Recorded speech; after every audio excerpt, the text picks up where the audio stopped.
doing? It's been a minute since I've talked to a camera like this. It is currently Thanksgiving Day. Happy Thanksgiving. I'm gonna be honest with you.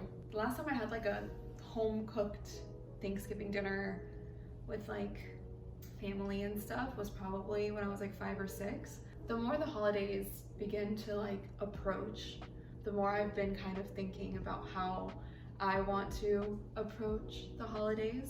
I'm in a much different place this year than I think I've ever been. Not to get too like real and serious like off the bat, but I think it's important to acknowledge that not everyone has your typical like positive experience when it comes to holidays, and I think it's important for those people to know that they're not the only one, like they're not alone. There's plenty of us out there, I'm sure. The difference is in the perspective that you give it. This year, I have decided that I don't want to sulk around and be like, oh, Thanksgiving, whatever. Who cares if you don't have typical traditions when it comes to holidays? You have the opportunity, and this is what I'm telling myself basically, is that I have the ability to create my own traditions and to do my own thing. So today, it being Thanksgiving and such, I decided that I'm going to make some pumpkin bread because that is one thing. No matter what, like with the holidays, I always bake. So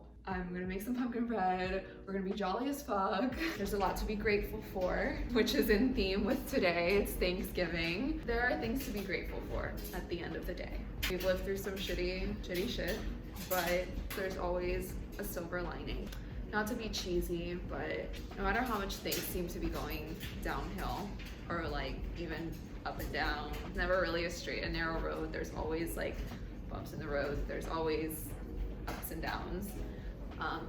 There's still always something to be grateful for. And even if it's just like waking up in the morning, the more that you focus on the good, even if there seems to be more negative than positive, because trust me, I've been in that mindset where it's just like everything sucks. The more you start to acknowledge even just the slightest things, the more those things start to show up in your life, and the more you kind of just, even if they don't show up, you just start to notice them. Because sometimes the things are already there, but it takes just a shift in perspective to even see it or be aware of it. I don't know how I always end up here. I always end up on some fucking philosophical tangent. I was just like, I'm just gonna make pumpkin bread, dude. I don't wanna do this anymore. Okay, are we ready for some pumpkin bread? You guys, let me tell you about this pumpkin bread. So this recipe is actually the way I got it. Whoa. Hold on, sorry, I'm just destroying everything.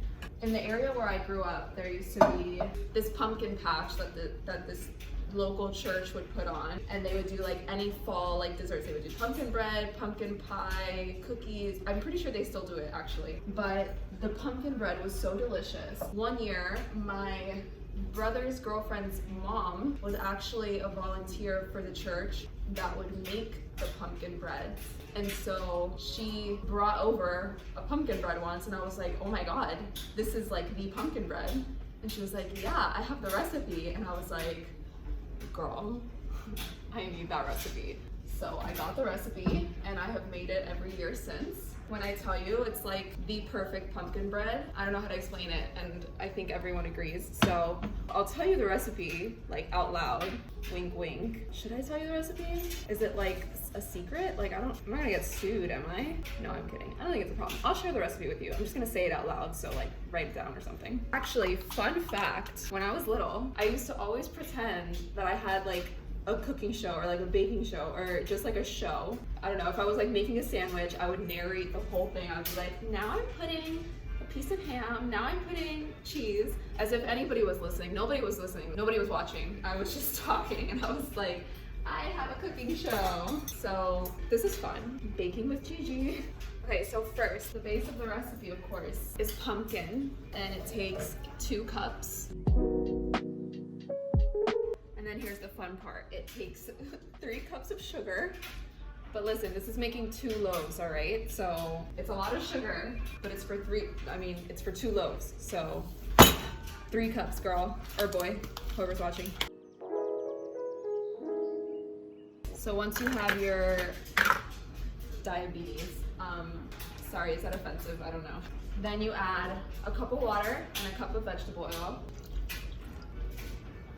And then lastly for this part, 4 eggs. Now you could make this vegan with an egg replacement, but I'm doing the OG recipe with the eggs.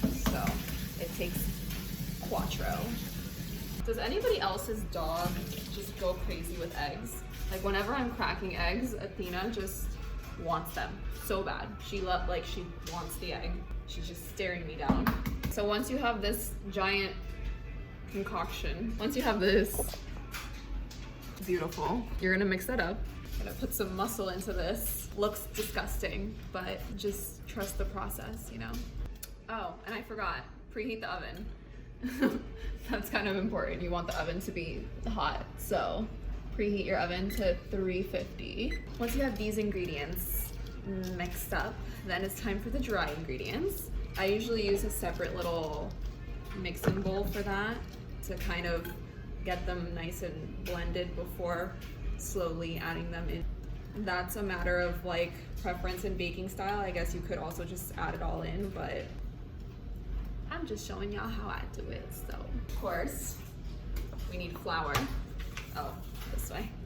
Flour. 3 1/3 cups of flour. I like to like really measure things out. I know a lot of people just like eyeball it and they have that gift, but I don't trust myself to eyeball things, so I use my little measuring cups. Again, this recipe does take a lot of ingredients because it makes 2 loaves. So if you want just 1 loaf, then just like cut everything in half. 2 teaspoons of baking soda. Baking soda. I got baking soda. Easy open top tab. It says easy open top tab. It's not very easy. This is false advertising. I'll give the easiness level a 3 out of 10. Then you need 2 teaspoons of cinnamon. I'm generous with the cinnamon because I love cinnamon. Anything with cinnamon in it is a yes for me. Then you need a teaspoon of salt, a teaspoon of baking powder. Why can't I open anything? Jeez. Then 1/2 teaspoon of nutmeg. I love the smell of spices. And then 3/4 teaspoons of cloves. This is a strong one. Go ahead and mix that up as you please. Baking is such a therapeutic thing. And once you have that together, then you guessed it, you just slowly but surely add those in to your big bowl and you just mix your ass off. Just as a little side note, if you're gonna make this, like use a pretty big bowl because it is a lot of ingredients and it's like right on the edge. Okay, so now that this is all mixed up, I'm gonna take 2 loaf pans. I'm gonna grease them and I'm going to put a little bit of flour so that the bread doesn't stick. So once you have your loaf pan prepped, then you guessed it, you pour it into the loaf pan. Not a good idea to wear all white, but we're already here. We've come this far. I also like slam them so they don't get air bubbles in them. Then you just pop them in the oven. Why am I putting this on? You pop them in the oven for an hour, 60 to 70 minutes. Athena, at 350. Good luck, ladies. The full baking time is like 60-70 minutes, but I set a timer for like 40 to kind of check on it, make sure it's not like overflowing. That's the iconic pumpkin bread. Da-da-da-da. The moment we've all been waiting for. And just like that, we have pumpkin bread. Wipe me up.